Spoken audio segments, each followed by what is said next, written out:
Olá, sejam bem-vindos a mais um episódio do podcast Sustentável com Paloma Bianca. Hoje chegamos ao episódio 10, um marco nessa nossa caminhada de reflexões e provocações sobre sustentabilidade, comportamento humano e o futuro do planeta. E o tema de hoje é: o que é justiça ambiental? Talvez você já tenha ouvido essa expressão e se perguntado o que significa de fato justiça ambiental? É só sobre leis e direitos ou tem a ver também com desigualdade social, racismo e até mesmo economia? A verdade é que esse é um dos conceitos mais importantes do nosso tempo, porque conecta meio ambiente, direitos humanos e cidadania. Então, pega um café ou uma água, respira fundo e vem comigo nessa jornada. Para começar, vamos alinhar alguns conceitos. Justiça ambiental é um movimento e também uma forma de pensar políticas públicas que busca garantir que nenhum grupo social, especialmente os mais vulneráveis, sofra de maneira desproporcional os impactos ambientais negativos.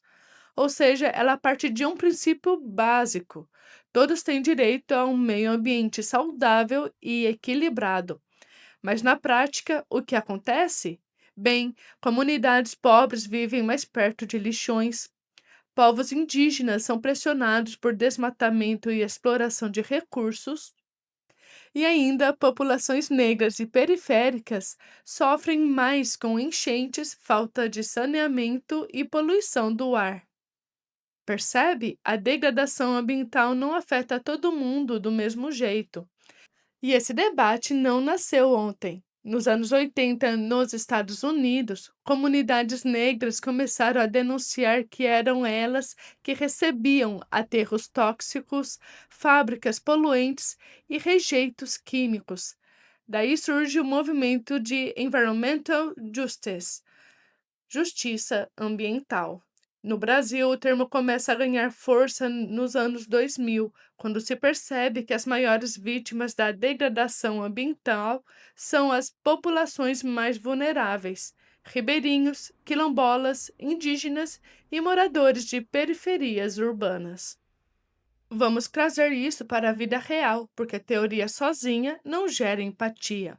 Primeiro, vamos falar do caso de Mariana e Brumadinho, em Minas Gerais.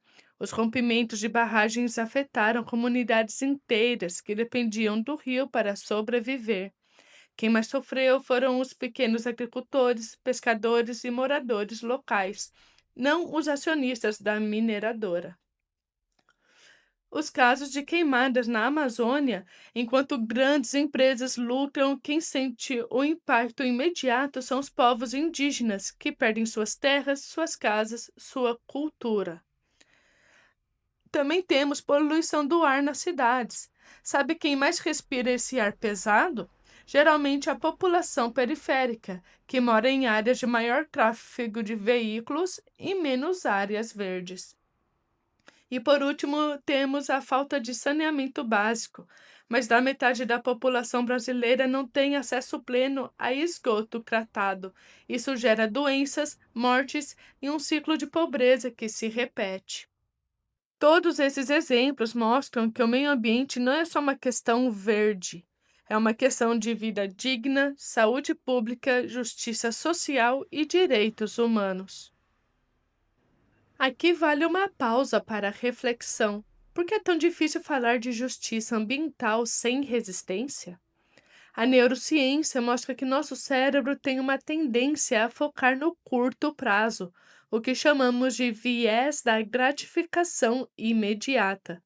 Ou seja, é mais fácil valorizar o lucro rápido de uma empresa ou o preço baixo de um produto do que pensar no impacto ambiental que ele gera em comunidades distantes.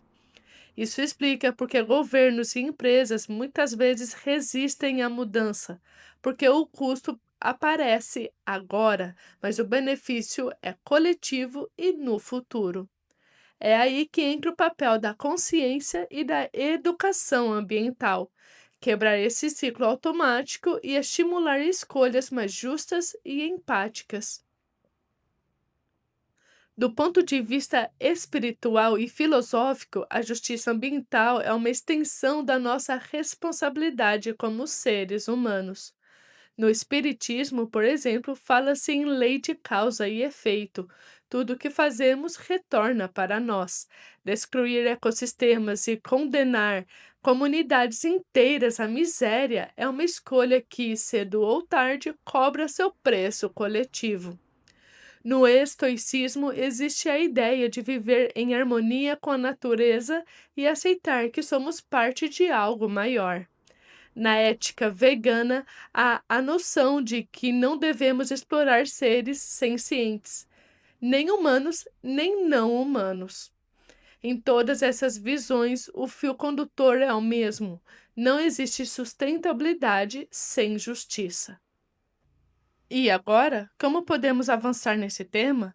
Bem, pode ser dividido em quatro partes. E o primeiro são as políticas públicas, cobrar saneamento básico, fiscalização ambiental e políticas que incluam comunidades vulneráveis. A segunda parte são as empresas responsáveis, exigir que elas adotem práticas de ESG reais e não só greenwashing. A terceira parte é a consciência individual. Nossas escolhas de consumo afetam cadeias produtivas. Comprar de quem respeita comunidades e o meio ambiente é um ato político. E a última parte é educação e voz. Apoiar movimentos sociais e ONGs que dão voz a quem sofre esses impactos na pele. Justiça ambiental é mais do que uma pauta ambiental. É sobre equidade, direitos humanos e dignidade. Se não houver justiça, não há sustentabilidade. E se não houver sustentabilidade, não há futuro. Que esse episódio seja o convite para olharmos além das estatísticas e entendermos que, por trás de cada dado, existe uma vida, uma comunidade, uma história. Eu sou Paloma Bianca e esse foi o episódio 10 do podcast Sustentável. Se você gostou, compartilhe, salve e indique para alguém que precisa refletir sobre isso. Até o próximo episódio.